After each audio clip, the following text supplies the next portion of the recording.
untuk lebih memahami konsep pemberdayaan, berikut akan disampaikan beberapa subbab yang berisi beberapa hal yang berkaitan dengan pemberdayaan.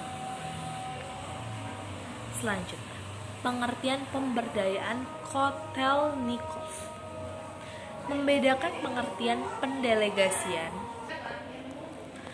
Pengertian pemberdayaan Kotelnikov membedakan pengertian pendelegasian dan pemberdayaan dalam ulasan singkat sebagai berikut.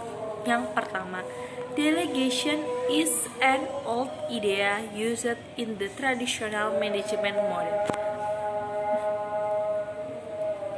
The idea was to make sure that responsibility and authority were equal for every job. When delegation was implemented correctly, people had the authority that they need to exert their responsibility. Limitation of this approach. Assigning authority does not mean that someone has the ability, motivation, and understanding necessary to perform. Empowerment is a core concept of the new management model. In the new generation adaptive organization, delegation is replaced by empowerment,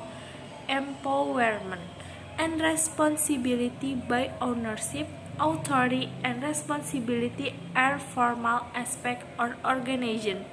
They are based upon organizational property and not individual capability.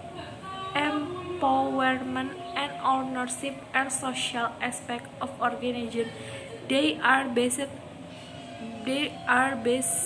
on efficacy and initiative and not just on roles and recruitment. They belong to people. Prinsip-prinsip pemberdayaan. Prinsip-prinsip pemberdayaan. Prinsip merupakan aspek hakiki yang harus dimiliki dalam aplikasi suatu konsep.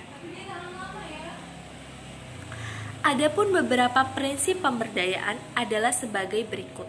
Yang pertama, kesatuan dalam pemberdayaan. Mark Juka 1993-63 berpendapat bahwa para pekerja yang dipengaruhi oleh perubahan harus diikutsertakan dalam pembuatan keputusan mengenai perubahan. Jika tidak, mereka akan menolak perubahan.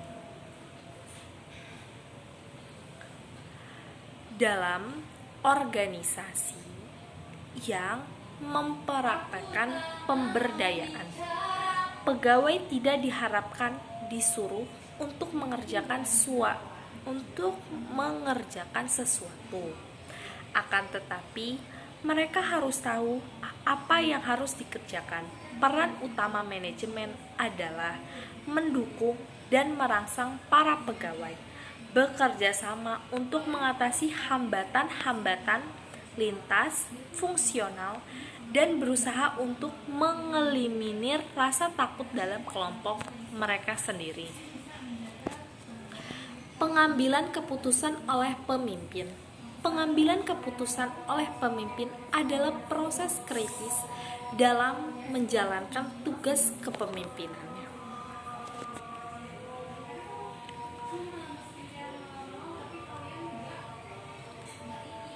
Ini melibatkan beberapa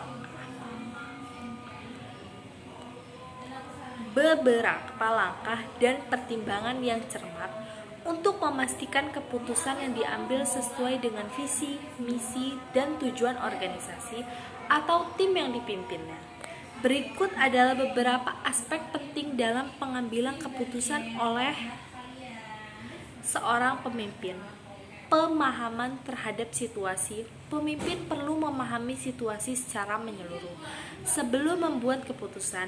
Ini melibatkan pengumpulan informasi yang relevan, analisis situasi, dan pemahaman mendalam tentang konteks di mana keputusan tersebut akan diimplementasikan. Yang pertama, tujuan dan visi. Keputusan yang diambil harus selaras dengan tujuan dan visi organisasi atau tim. Pemimpin harus mempertimbangkan bagaimana keputusan tersebut akan mempengaruhi pencapaian tujuan jangka panjang. Analisis resiko. Setiap keputusan membawa resiko tertentu. Yang ketiga, konsultasi dan kolaborasi. Terkadang keputusan terbaik dapat dicapai melalui konsultasi dengan orang lain yang memiliki pemahaman atau pengalaman yang relevan. Demikian yang bisa saya sampaikan. Saya ucapkan terima kasih. Wassalamualaikum warahmatullahi wabarakatuh.